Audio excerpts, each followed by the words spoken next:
Another thing that we had in recent times witnessed was how resilient China had become to the threat of tariffs imposed by US. Now, we have seen that the tariffs that were imposed by US had made China engage in efforts to build a post-dollar global economy. Okay, in sense that China is now trying to take steps to reduce its dependence on US. China has initiated what was called as the Belt and Road Initiative, what is very famously called as BRI.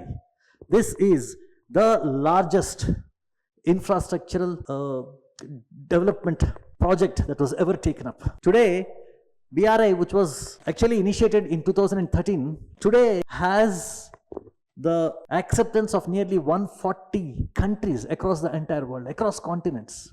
It shows that this project, the Belt and Road Initiative, had been the largest ever infrastructural project launched. This is the intent shown by China to lead the process of globalization, which was earlier led by West. China is now showing the intent to lead the process of globalization. Also, China is a member of a mega agreement which created the world's largest free trade area called the Regional Comprehensive Economic Partnership Agreement. These initiatives, which were led and spearheaded by China, shows that China is ready to take up the mantle and lead the process of globalization. Apart from this, as we just discussed a few minutes earlier, the organizations like the Asian Infrastructure Investment Bank, which is considered to be a potential replacement for the World Bank, as well as alternatives that China is proposing in the form of digital yuan, which can reduce dollar dominance and dollar dependence of the world. Apart from this, the ability that China had shown in redirecting trade as and when America threatened China by clamping tariffs, as well as the ability of China to deepen its relationships with dexterity with alienated nations as well. For example, with India. With India, though China has strained relationships and border skirmishes and border claims and conflicting interests and divergent worldview. Apart from all these differences, China had shown dexterity in deepening economic and trade relations with these countries.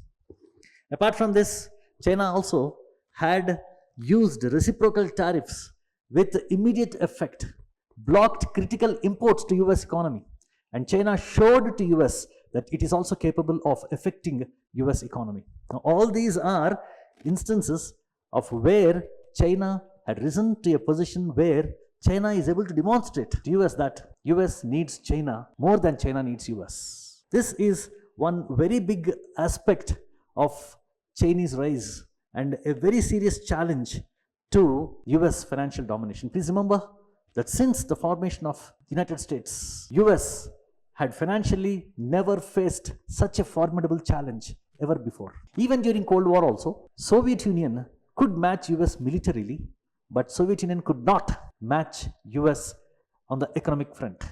Economy was the Soviet soft underbelly, which was actually targeted by US to bring down Soviet Union, leading to its disintegration in 1991. But this time round, US is facing formidable challenge from China. Sun Tzu, a very famous Chinese realist, had once recommended to the leadership that a state should not expect not to be attacked. The state should always expect to be ready for such an attack. China was following the directions given by Sun Tzu. Bide your time, hide your strength, and be ready for any form of attack. Don't take it for granted that some other country will not come to you. Be ready when that country actually comes to you. This was what China was doing. China was rising, China was patient, China was biding its time, and now China is belligerent and China is ready to dismantle the structures of domination established by US to sustain its global financial hegemony.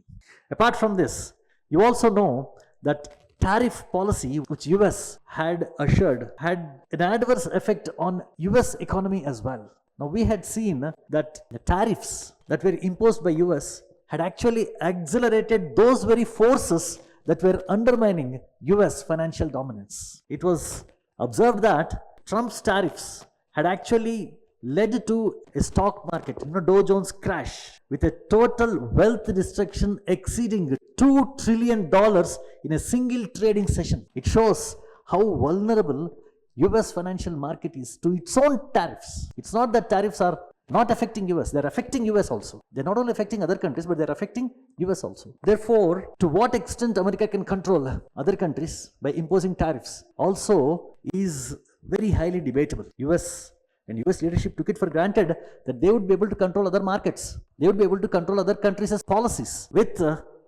threat or actual use of tariffs, trade tariffs, and by denying market access to other countries. But that is not to be the truth. Several countries announced retaliatory tariffs within hours or days.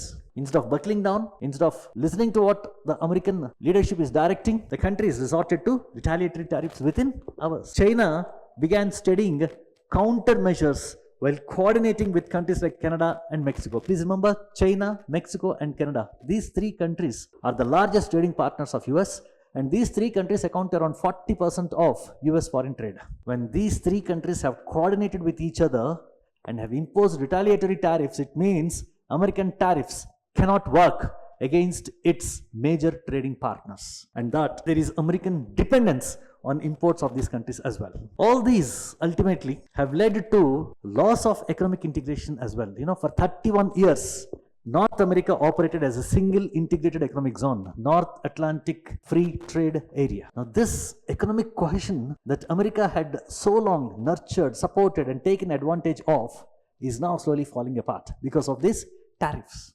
So, in every way, whatever are those factors which have led to American global financial dominance are slowly weakening.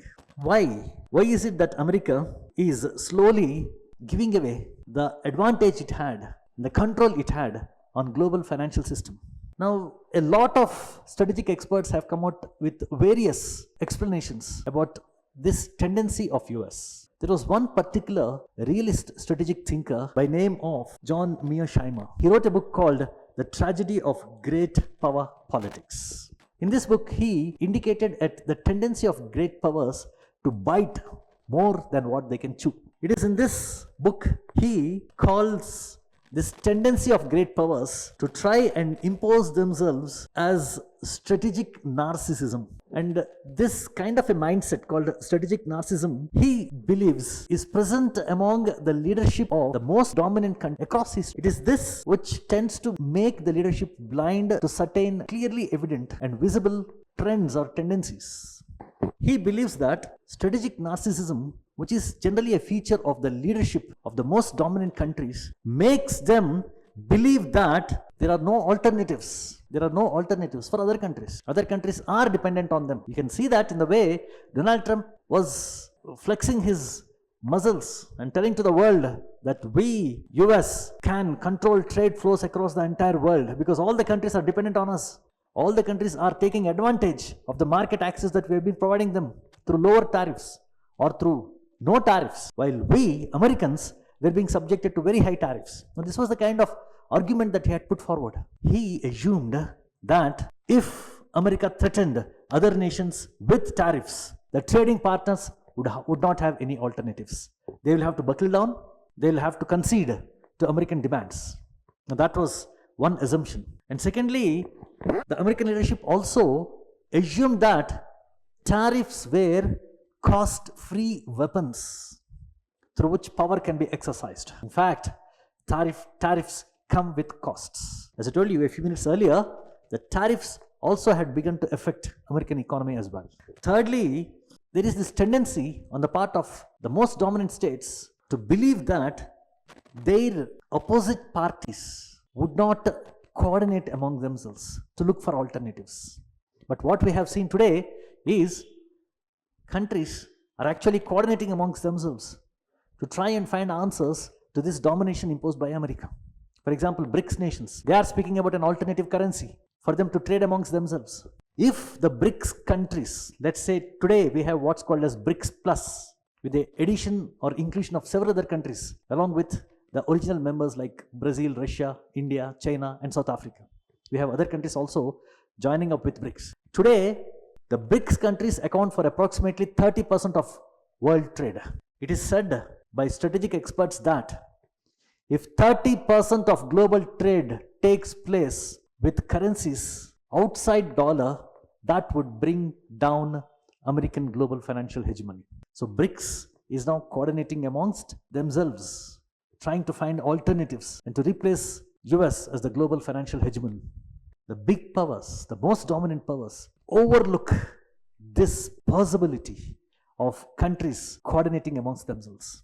And finally, strategic narcissism makes the big countries feel that the smaller countries will always catapult to their demands, to their threats, which, of course, as we have seen now, is not the truth. Failures of US tariff policy are very clearly evident. Failures of American sanctions against other countries are also very clearly evident.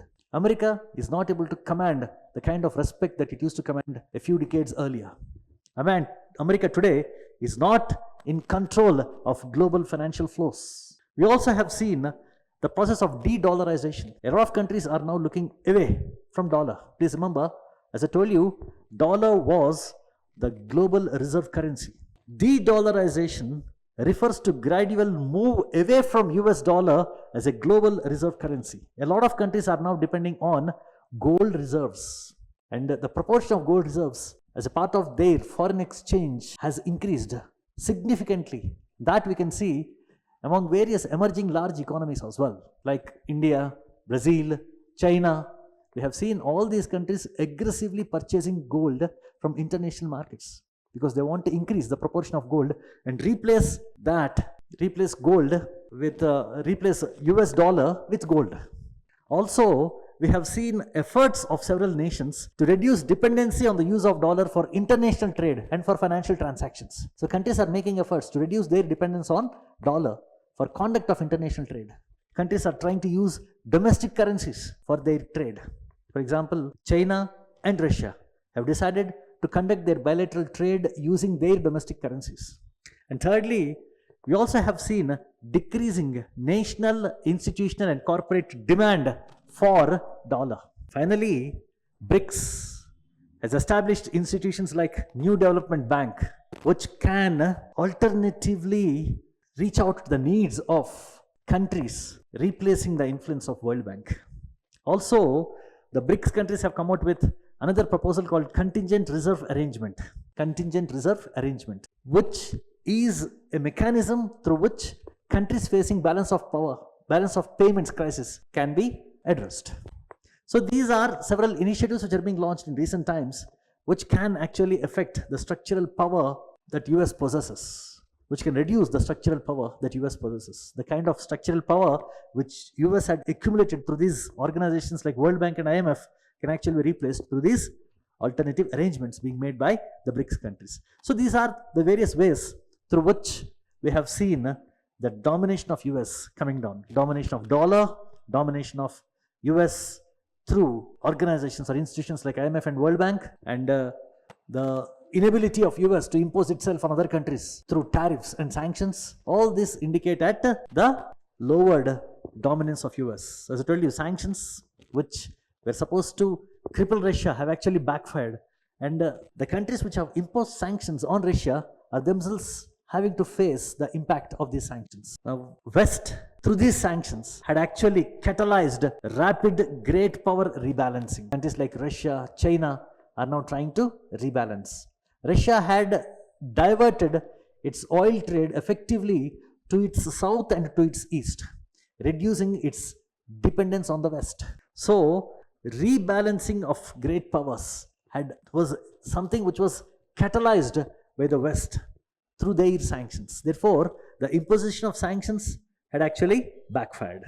Okay, and you know that a good number of countries like India, China and Turkey are using alternative currencies to dollar. Even friendly nations to US like Saudi Arabia are also trying to look for oil futures contracts based on digital yuan. Therefore, alternatives to dollar are slowly emerging. So what are the implications of all these trends? How do we see the effect of all these trends? What we are seeing as of now is that there is market volatility because the international financial system is still unsettled.